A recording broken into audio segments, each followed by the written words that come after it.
বিরতির পর আবারও স্বাগত সংবাদে।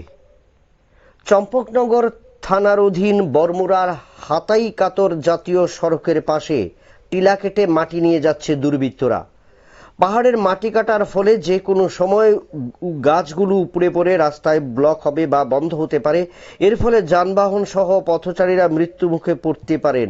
তাছাড়া ভারী বর্ষার কারণে রাস্তা ধসেও পড়তে পারে এবং সে বিষয়ে কিন্তু যে বন দপ্তরের যে গাফিলতি রয়েছে সে বিষয়ে কিন্তু নানা অভিযোগ উঠে এসছে। আমরা শুনে নেব সংশ্লিষ্টদের বক্তব্য, কি বলছেন তারা। আপনারা তো মাটিগুলো নিতেছেন, তারপরে যে কোনো সময় গাছটা ভেঙে রাস্তাটা ব্লক হইতে পারে, ঠিক আছে না? আমার কথা না অপরাধ করছে, কিন্তু এদিকে আপনারা কয়টি দিচ্ছেন? একটা দিচ্ছেন, তারপরে এদিকে সঠিক ঠিক এইখানেতে মাটি আপনারা টানতেছেন। এটা মাটিতে কোন দিতেছেন? কোন জায়গায়? কোন বাড়িঘর? কোন জায়গা? কোন গ্রামে? সেনাইকামি। আপনার নাম কি? মনিরঞ্জন দেববর্মা। কয়টি দিচ্ছেন আপনি? এটা দিয়ে দুইটাই পারে। দুইটা। আচ্ছা, গাড়িটা কার মালিকের? আমরা শুনলাম গাড়ি চালক অর্থাৎ মাটির গাড়ির চালক মনোরঞ্জন দেববর্মার বক্তব্য। তিনি নিজেই স্বীকার করলেন যে যে মাটি নেওয়া হচ্ছে সেটা কোনোভাবেই সঠিক নয়, অর্থাৎ বেআইনিভাবে তিনি মাটি নিয়ে যাচ্ছেন এবং যার কারণে পাহাড়ে যে কোনো সময় বড় ধরনের দুর্ঘটনা ঘটতে পারে। আমরা জেনে নেব আমাদের প্রতিনিধি কি বলছেন সেই বিষয় নিয়ে এবং কি তথ্য উঠে আসছে। ধীমান বাবু, কি জানা যাচ্ছে? দেখো বিপ্লব দা, এখানে মানে ব্যস্ততম একটা রাস্তা আসাম আগরতলা জাতীয় সড়ক।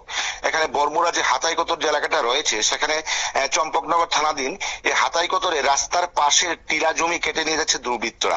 এখন প্রশ্ন হচ্ছে, এখানে বন দপ্তর রয়েছে, এখন মাটি কাটার ফলে যে উপরে যে গাছগুলা রয়েছে তারা তো ম্যানুয়ালি কাটে, অনেক সময় ডজার দিয়ে কেটে নিয়ে যায়, কিন্তু মাটি কাটার ফলে কি হচ্ছে, উপরের গাছগুলা কিন্তু মাটির সঙ্গে তেমন সংযুক্ত থাকতে পারে না। তাহলে এখন ভারী বর্ষার মরশুম, এই বর্ষা এলে বা সামান্য বাতাস হলেই সেই গাছগুলি উপরে পড়ে রাস্তা বন্ধ হবে। পাশাপাশি এখানে ল্যান্ডস্লাইডিং এর বিষয়, যেটা আমরা ভূমিধস বলে থাকি, সেটাও হওয়ার সম্ভাবনা রয়েছে।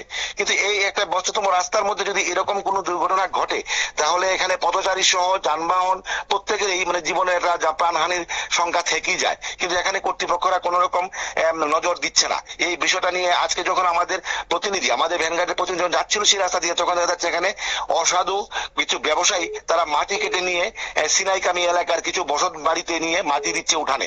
কিন্তু এটা কি করে সম্ভব হচ্ছে কেউ বুঝতেই পারছে না। তারা পাহাড়ের মাটি কেটে নিয়ে যাচ্ছে, দপ্তরগুলি কোথায়, তারা কোম্পানিরা রয়েছে, কিন্তু যখন পরিস্থিতি যখন ঘোলাটে হবে তখন তাদেরকে দেখা হবে।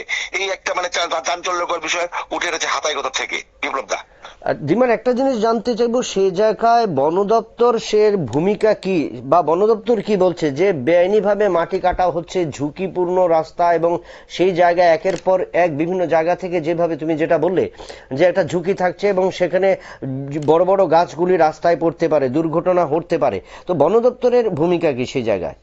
এখন প্রশ্ন হচ্ছে এখানে যে বন দপ্তর কি কুম্ভনিদ্রা রয়েছে কিনা, এবং বর্মুর মতো জায়গাতে এখানে বন দপ্তরের ফরেস্ট রেঞ্জ অফিস রয়েছে, সিড বিস্ট অফিস রয়েছে, এবং তাদেরকে মোবাইল ডিউটির জন্য কিছুদিন আগেও তাদেরকে বাইক দেওয়া হয়েছে। তাহলে এই সরকারের তরফে যে এত টাকা খরচা করা হলো, বাইক দেওয়া হলো তাদেরকে মোবাইল ডিউটি করার জন্য, তারা এখন কোথায়, এটাই প্রশ্ন। এবং এই মাটি কাটার ফলে কিন্তু যে কোনো সময় আসাম আগরতলা জাতীয় সড়ক কিন্তু বন্ধ হয়ে যেতে পারে। কারণ তুমি দেখতেই পাচ্ছ ফুটেজে তারা 3-4 জন মিলে মাটি কাটছে এবং গাড়ি দিয়ে তারা 2 ট্রিপ অলরেডি নিয়ে গেছে এবং সিনাইকামিতে এক বাড়িতে দিয়ে দিয়েছে। সুতরাং বন দপ্তরের এখানে কর্তব্যে গাফিলতি রয়েছে, এটা তো বলাই যায়। তো সেক্ষেত্রে শুধু মাটি নয়, বনজ সম্পদে যে নষ্ট হচ্ছে সে বিষয়ে কি বন দপ্তরে তাদের কোনো হেলদোল রয়েছে, বা বন দপ্তর সে বিষয়ে কোনো কিছু বলেছে?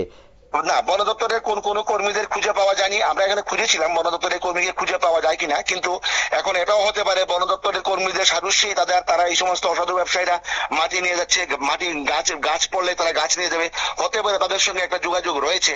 না হলে তারা বন দপ্তরে মোবাইল ডিউটি থাকা সত্ত্বেও তারা কেন এই সমস্ত কিছু পর্যবেক্ষণ করছে না, বা তারা নজরে কেন আসছে না, তারা কোনো পদক্ষেপ নিচ্ছে না কেন, এই প্রশ্ন তো থেকেই যাচ্ছে। সুতরাং বন দপ্তরের এখানে কর্তব্যে গাফিলতি রয়েছে, সেটা একবারে মানে বড় গলায় বলা যায়। বিপ্লব দা, ধন্যবাদ ধীমান। আমাদের বক্তব্য সেটা পরিষ্কার, বা সাধারণ মানুষের কাছে সেটা কিন্তু পরিষ্কার। বন দপ্তর এবং যারা মাটি চোরাই করছে তাদের মধ্যে মিতালি রয়েছে, যার কারণে বন দপ্তর যাদেরকে দপ্তর থেকে যেখানে তাদের মোবাইল বাইক দেওয়া হলো, কিন্তু তারপরেও কেন বন দপ্তরের নজরে এলো না? তাহলে কি বন দপ্তরের এই কাণ্ড বা চুরিকাণ্ডে বন দপ্তরের অনেকেই যুক্ত রয়েছেন? প্রশ্ন কিন্তু সেখানে থেকেই যাচ্ছে। নিয়ে নিচ্ছে একটা বিজ্ঞাপন বিরতির, সঙ্গে থাকুন।